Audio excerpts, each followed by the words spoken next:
Hey everybody, just Richard here, running the All American Project, posting on for it. I've been after my mother's death. A lot of you were really supportive, and I appreciate that. The page did take a drop in activity.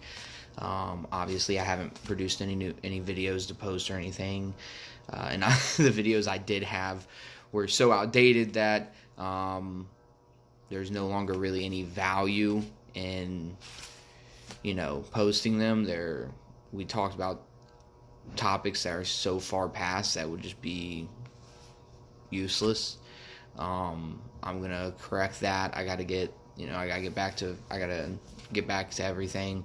Right after my mother's death, we hit the coronavirus immediately, so it's been a hard recovery. And then dealing with this pregnancy that we're about 4 weeks from the baby being due, so we're really close there. So a lot of content hasn't been getting posted, and you haven't seen a lot of my face. But with recent events, I did take back to posting statuses and information and putting stuff out there. A lot of you have been really receptive of it. I appreciate that. But I feel like this to properly get across how I feel and what my opinion on it is.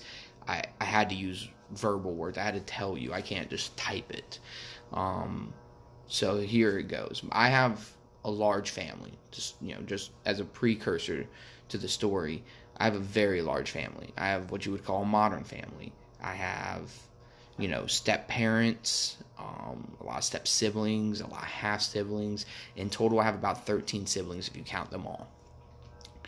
I have aunts and uncles, and I have cousins out the ass. Everyone in my family wants to have a big family.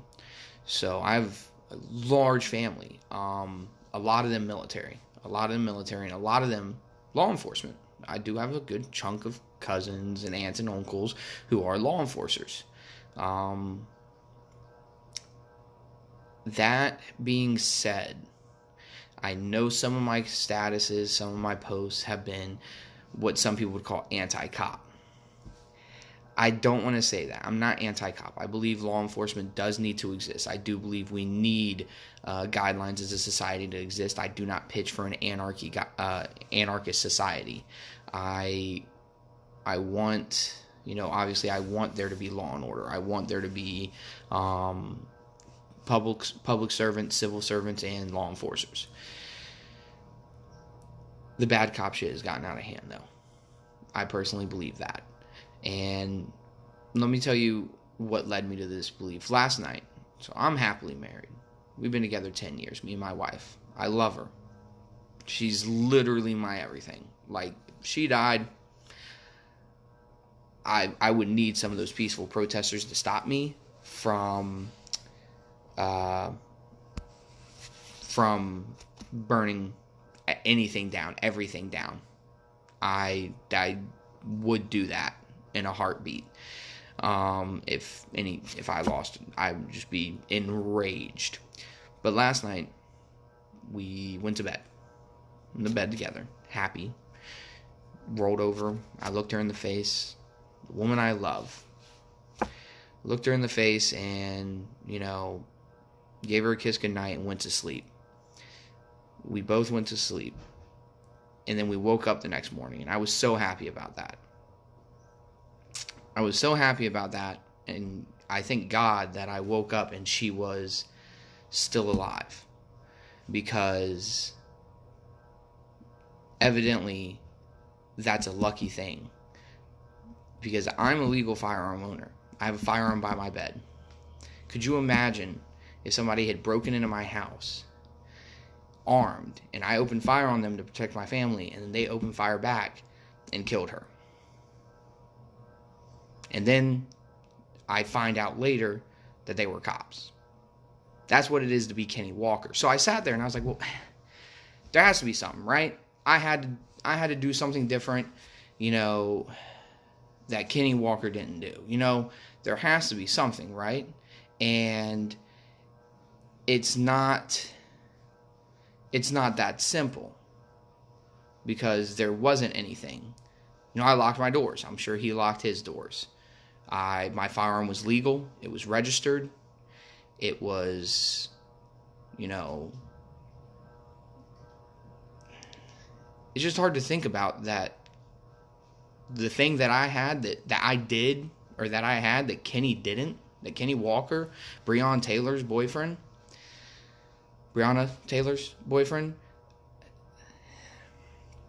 was luck. That was it.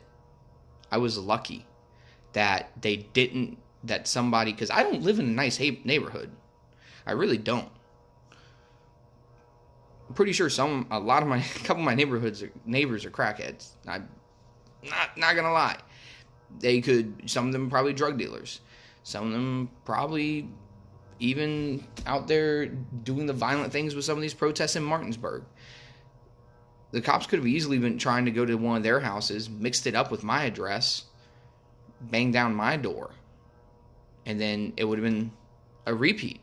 Because I believe that if you are a large First Amendment advocate, which I am, the police targeting the press, them being cut out of things, blacking them out of not letting them be there, pushing them off the streets, I am so heavily against that. But I believe if you are a strong believer in the First Amendment, you have to be equally strong believer in the Second Amendment. You need the Second Amendment because that's what it's there for. It's there to protect your other rights. And my firearm was legally purchased and is registered. And yet they still tried arresting, and so was Kenny's. And they still tried arresting Kenny Walker for opening fire on police who raided his house. I will tell you right now, I don't care who you are. If you raid my house, I will protect my family. It's that simple. And it's just ridiculous that this story is being muted. I don't see the NRA talking about this story. The National Rifle Association, which is supposed to be one of the biggest advocates for Second Amendment rights and pushing for Second Amendment policies, I see them defending 2A rights, when there's school shootings, when it's, really charged. But this man was a legal firearm owner protecting his EMT girlfriend, neither of them criminals. I don't think enough people have really looked into the Kenny Walker story. Now, thank God they dropped the judge, I guess, dropped the charges against him. Not the police. The police arrested him, and he was held for weeks, where they tried to press charges against him for returning fire onto the officers. That's insane. They had the wrong house by miles, and this is a fault of the system. So I'm not blaming those individual cops necessarily, because with the information they had, they thought they were storming into a narcotics drug bust and going after actual criminals. But this shows a flaw in the system, right? They were at the wrong house. The fact that that's doable is frightening. You can't have a margin of error there. My pizza delivery guy can have a margin of error. If they deliver pizza to my neighbor's house, I'll call the pizza place and I'm hey man, dude, what the fuck? And they'll bring me another pizza. They don't open fire. You can't have a margin of error with no knock grades. You can't. So unless you can guarantee no error, unless you can guarantee that you're not going to be at the wrong place, 100%, it shouldn't be doable. Okay? I understand the premise of them. I understand not giving the criminal time to get rid of evidence, not giving them time to escape, and blah, blah, blah, blah, blah. But, we got to work on it. We got to figure it out. We got to find a way to make it a 0% chance of fucking that up. And then the other part of the system, the failed fucking system that killed Breonna Taylor and But Kenny Walker, I cannot imagine what he's going through. My big family that I told you about, and if that happened to my wife, every one of those family members would be rioting. We won't be protesting. They won't be walking the streets holding signs. We would be burning the fucking country down. We will be at the police station outside demanding justice. I know, I can almost guarantee that every one of them would be like that. Because, I mean, we care about our family that deeply. And just to think that that's a thing that happens, that there's a chance that that could happen. It could happen to you. Do you legally own a firearm? Do you have a significant other? Do you live in a house? Those were the only things that Kenny Walker had going on. That, like, the only factors. Like, there was no factor that he controlled. There was nothing he could have done. There was no special ritual. There was no, like, precautions. There was nothing he could have done to protect himself. Just like there was last night, there was nothing more I could have done to protect my family. And there's nothing more you can do tonight to protect your family. Frightening, right? Yeah. So we gotta do something about it. We gotta have these reforms. We gotta work on this. And you think this is a one-off incident? You're like, Richard, that doesn't happen. You know, police are mostly good. I used to believe for every one bad cop, there were 100 good cops, at least, maybe more, that were, you know, enforcing the law. And if they saw that bad cop, they would light them up. You know, they would make a case of it. You know, they wouldn't let that bad cop get away with it. Now, I believe for every one good cop, there are 100 bad cops. Sounds fucked, right? Do you know what led me to this belief? Not just watching these protests that, not all of them, some of them are getting incited by inside forces who are rioters and looters, people who just want to see the world burn. People want chaos. People are fucking fed up. People are angry, and they're just burning everything to the ground. They're not... You know, there are people who want that, and they are hiding among the protesters and waiting for the opportunity to strike. But on the other side, you are seeing peaceful protests turned violent by the police. You're seeing videos of it left and right, and they don't care. They're not trying to hide it. They're not worried about perception. Growing up, I was told perception is reality. You know, in the military, perception is reality. You don't even have to, like... Hey, there's nothing for me to do, First Sergeant. Well, go sweep. But I already swept. Yeah, well, go sweep. So it looks like you're doing something, because I can't have you not doing something. Perception's reality. Look productive, you are productive. The police force used to at least care about that. They used to at least care about their perception.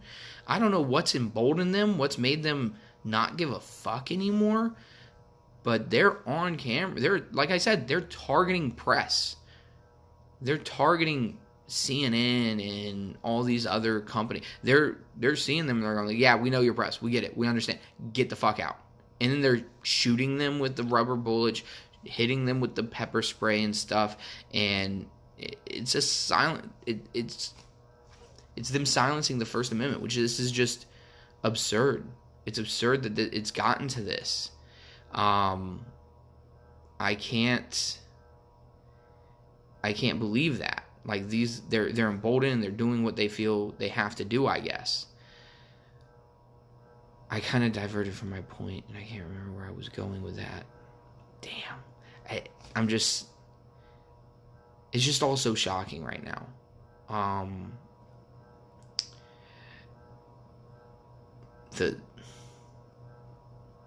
There's got to be something done. We have to have some kind of reform. I don't care if you're Republican, Democrat, Independent, Conservative, Liberal. What we have to admit, there's faults in the system. I'm not saying socialism is the answer. I'm not saying 100% capitalism is the answer. Any of those structures, they're obviously not the answers, because other countries use them and they have these issues. You know, you still have murders in other countries. You still have injustice in other countries. You still have discrimination in other countries.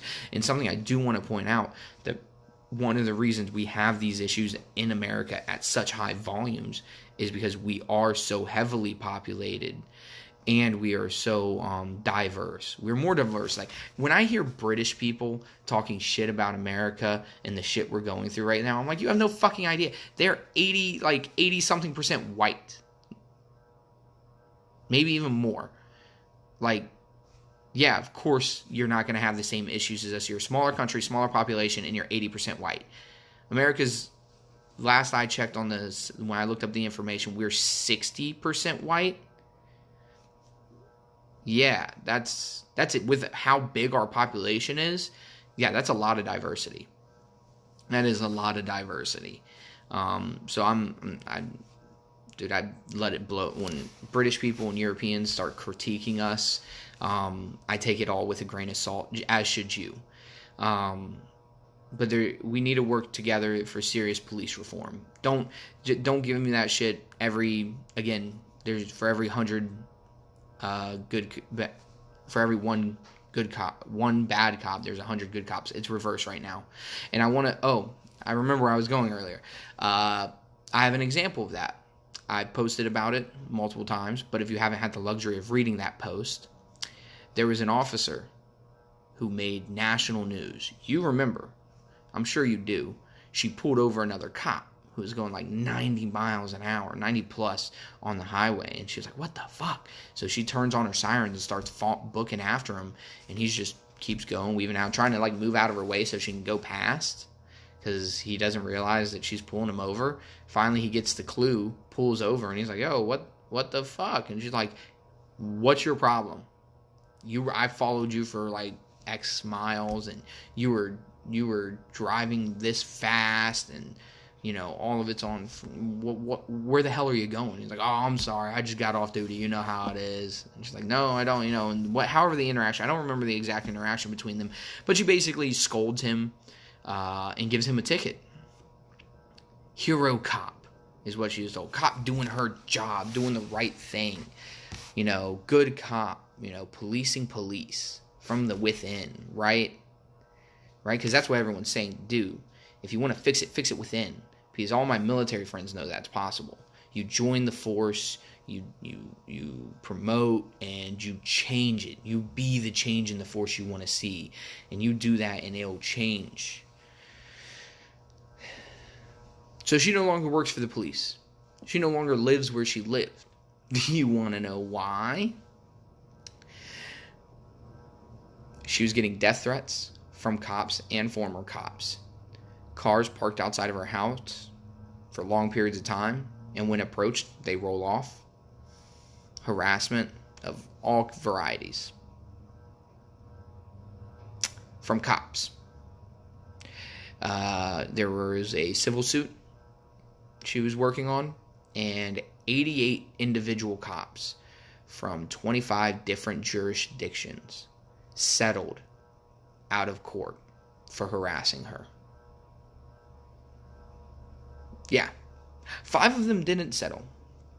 5 of them actually won, though. They decided that technically they did nothing.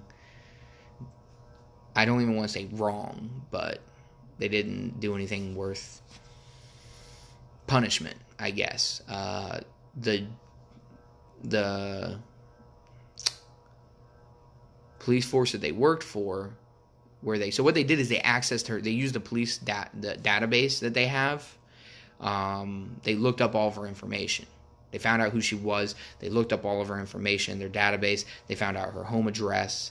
They found out who her family was. Found out what kind of car she drove, the year, make, model, color, and license plate, and her face, her picture, and they plastered it everywhere. They sent it all to all of her personal information to everybody, so other cops could watch out for her since she was out for cops. Yeah, so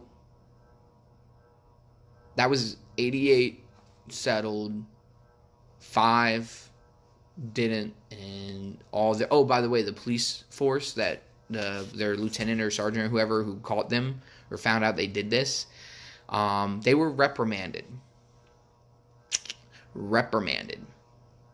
They weren't punished. They did not, no desk duty, no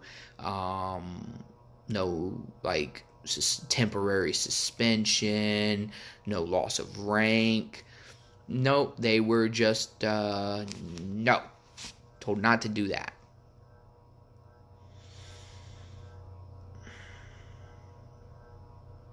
So 88 plus, so we got 88 plus the 5 that didn't get punished. So that's 93, right? Plus we add the original, cop speeding when he shouldn't have been and breaking the law and then being shocked that it came back to him. So that's at least 95 confirmed bad cops to 1 good cop. That's the actual ratio in a specific event. So,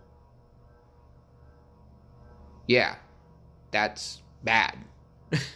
That's not okay. These aren't one-off situations. There wouldn't be riots if there weren't one-off situations. You can Google it. You can look throughout the internet. And I think the best thing to do is not the immediate video, not the immediate reaction. Like, we're all freaking out because of Kenny Walker. We're all freaking out because of George Floyd, Ahmaud Arbery. Wait months. Wait a couple months. And then look at the information that's posted when it's not in the spotlight. And 9 times out of 10, that's worse. The information they post after it's out of the spotlight, the information they reveal, because, once the heat dies down and we moved on to something else, that's what's worse, and that's insane. But then at that point, everyone's like, oh, that's old news, blah, blah, blah, that's, you can't bring up stuff from that far in the past. Like, that's ridiculous. No, looking back, that was insane. That this one woman, this one police officer that everyone hailed as a great cop. This video got shared throughout millions of accounts. People talking about this Miami cop who pulled over the speeding cop and gave him a ticket. But no one's talking about the fact that almost 100 cops that were found, they didn't find. I can guarantee they didn't find all of them that harassed her. But over 100 cops harassed her until she left her job. There's a problem in America and we need to address it. And if you don't think protesters have a right to protest, you don't have a right to have guns. Because it's the First Amendment. Oh, they need license, they need to get permits, they need to, go through the proper channel. Shut the fuck up, dude. You're making the same argument that you argue against when it comes to guns. I don't see why it's like, I think if you're going to call yourself an actual patriot and you're going to stand as firmly as you guys, if you guys are going to, the way Virginia protested in response to Governor Ralph Northam's gun bans and like all this shit, I was proud. I want that same energy for these protests. I want that same energy for the BLM movement. I haven't been the biggest supporter of the BLM movement because I have seen a lot of stories and a lot of things where the upper echelon of the BLM activists and leaders, I'm not their biggest fan. But the movement as a whole, I believe wholeheartedly in. I believe 110% that everything they're doing is right and just, and they're fighting a good fight. Do I always agree with their methods? No. You don't have to agree with the methods to agree with the message. Okay? I want that same energy. When you guys are talking about the First Amendment, the freedom of press, I know there's a war on media right now because they are corrupt to a degree. Like, they filter information and, they force feed. Yeah, but you still need them. You just got to be educated and look at different outlets. I follow both Fox News and CNN and MSNBC, and I listen to Tucker Carlson. I listen to Ben Shapiro. I listen to Joe Rogan. I listen to Andrew Yang. I don't know why I blanked on his name. Russell Brands. I listened to Candace Owen. I listened to all of these, and none of them, most of them don't share. A couple of them share with each other, but like overall, there's no one encompassing belief system that I'm listening to. You got to listen to different sources, and you have to infer information. You have to educate yourself, and you have to learn how to infer information. But you need that information in the first place. A complete media blackout is not okay. Blocking out the media from recording, blocking out the press from covering these protests and the riots, that's not American. That's not constitutional. So this whole protesters need permits. They need to not block the roads. They need to, just sit on the sidewalk and wave their signs. And if they're asked to, if the police tell them to relocate, they need to relocate. Cool. If the cops tell you to give up your guns, give up your fucking guns. If the cops tell you have to register your firearms, register your firearms. If that's actually what you believe about the First Amendment, carry that belief over to the second. Don't defend one so righteously without defending the other. I believe every citizen should be armed, and every citizen should have a voice.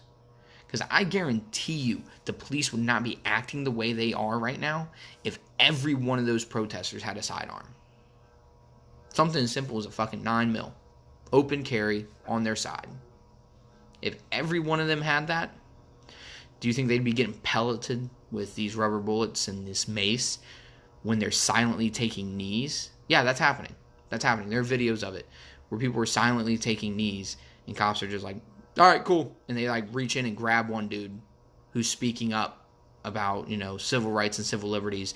And everyone's like, oh, wait, you can't just grab him. And when they react, they immediately like, all right, you guys are moving now, and spray them. Yeah, they wouldn't act like that if they had firearms. Defend the First Amendment, defend the Second Amendment, defend human rights. And let's change the system together. Okay? I want you to seriously sit on the fact that you own a house, you have a significant other, a wife, a boyfriend, husband, a girlfriend, whatever. You have someone in the bed next to you. Imagine going to sleep and then waking up to them being riddled with bullets. And you having to use your firearm to protect yourself. And then finding out it was the police at the wrong house. Because it could have easily been you. Could have easily been you. There's nothing you can do. Nothing you can do that guarantees you won't end up like Kenny Walker or Breonna Taylor. So I want you to marinate on that. I want you to marinate on the fact that the police are forcing out the press.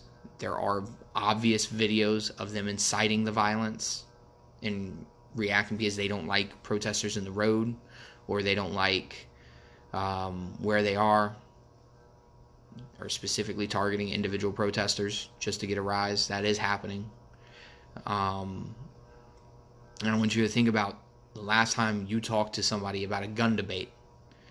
I want you to remember the points they made in the request for gun control and what their specific things they said about gun control. And then I want you to think about your stance on the First Amendment and the protesters.